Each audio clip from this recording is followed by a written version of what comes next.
আসসালামু আলাইকুম। এটা হচ্ছে সৌদি আরবের রেস্টুরেন্টের ভিউ। এরকম বসে বসে সবাই খায়, আর এই বসার জন্য আবার একটা ব্যবস্থাও আছে, পানি, পেপসি। আর এখন হলো গিয়া মান্দি খাবো আমরা। আগের দিন একটা খাইছিলাম, আগের ভিডিও যারা দেখবেন তাদের জন্য বড় ভাই খাওয়াইতেছে। এখানে আগে পে করতে হয়েছে।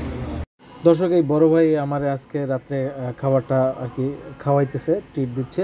আর যে দেখতে পাইতেছেন যে সবাই এখানে বসে খায়, আর ওইখানে চেয়ার টেবিলের ব্যবস্থা আছে। আর ভাই সব হলো নিগ্রো লোকগুলা, একটা যে কী যে পরিমাণ মোড়া, আর ওরা যে কী খাইতে পারে। আর সৌদিতে আসলে খাবার অনেক, খাওয়ার চাইতে নষ্ট হয় অনেক বেশি। আমাদের যেই খাবারটা দিছিল এটা আমরা মানে শেষ করতে পারি না, পরবর্তীতে আমরা অনেক খাবার রাইখে আসছি। আর টোটাল খাবারটার দাম পড়ছিল 2400 টাকা। এটা সালাদ দিছে,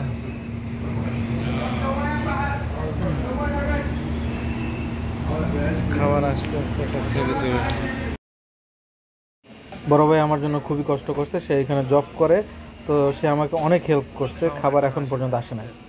তো একটা পেপসির দাম পড়ে বাংলাদেশি টাকার প্রায় 82 টাকা 50 পয়সা। এই যে পানি 250 ml এর পানি, এটার দাম পড়ে বাংলাদেশি টাকার 33 টাকার মতো।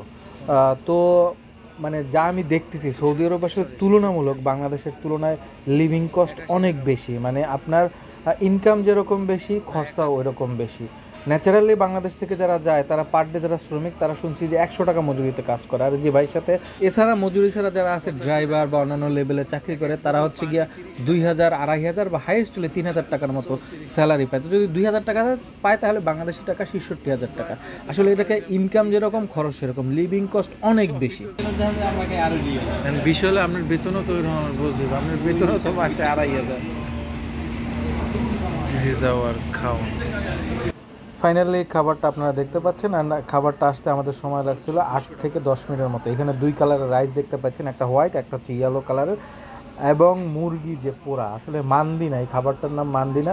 আমি এর আগে যে একটা আমার ভিডিও আছে, আপনাদের লিঙ্ক দিয়ে দেবো না, ওইটা ছিল মান্দি। বাট এটা হচ্ছে গিয়া আমরা যে শিক খাই না মুরগির, সেই শিকটা, মুরগি পোড়া, আসলে মুরগিটা পোড়া ছিল, আর সাথে সালাদ ছিল। অ্যান্ড এইভাবে খাবার, আমার কাছে এই খাবারটা অতটা ভালো লাগে না। রাইসটাও ছিল ফ্রাইড রাইস, তেমন একটা মজা না। বাট হ্যাঁ, মাংসটা অন্য একটা মশলা দিয়ে ওরা পোড়ে, যার কারণে মানে আগুনের উপরে দিয়ে করে, তো কয়লার উপরে, তো অন্য রকমের একটা স্বাদ ছিল। এটা ডিফারেন্ট টোটালি আসলে বাংলাদেশের তুলনায়। বাট আমার কাছে অতটা মানে ভালো লাগে না। তো ফাইনালি আমরা 2 ভাই টুকটুক করে খাইতেছিলাম। অ্যান্ড আশেপাশে যে পরিবেশগুলো দেখতেছি, ভাই এক একজনের যে পরিমাণ খাবার খাইতেছে, মানে আমাদের 2 জনের যে খাবার দিয়েছে, এই খাবারটা সবই আমরা রয়ে গেছে, আমরা আসলে সব খাবার খাইতে পারিনি।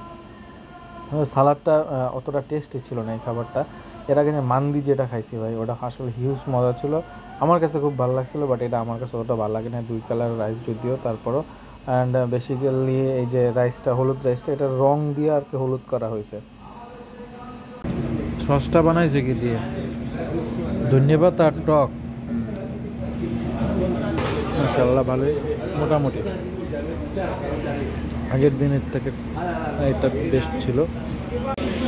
ফাইনালি প্রায় 2400 টাকার খাওয়ান, 2400, আরও এখানে আছে 100 টাকার মতো। শেষ করলাম, আমি খাইতে পারি না।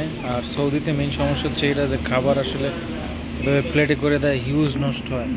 আপনারা দেখতে পাচ্ছেন যে আমার পাশে যে সুদানিরা খাইতে আছে, এরা একটা দেহ যেরকমের খায় ওই রকমের, আমাকে দেহ ওই রকমের না, খাইতেও পারিনি। যে সালাদ মালাদ সবই নষ্ট হয়ে, সবই ফালাই থাকে। ধন্যবাদ আমার এই সৌদিয়ান খাওয়ানোর ভিডিওটা দেওয়ার জন্য। আপনারা যদি কখনো আসেন ওমরা আছে, তাহলে খাইয়ে নিয়েন ভাই। আল্লাহ হাফেজ।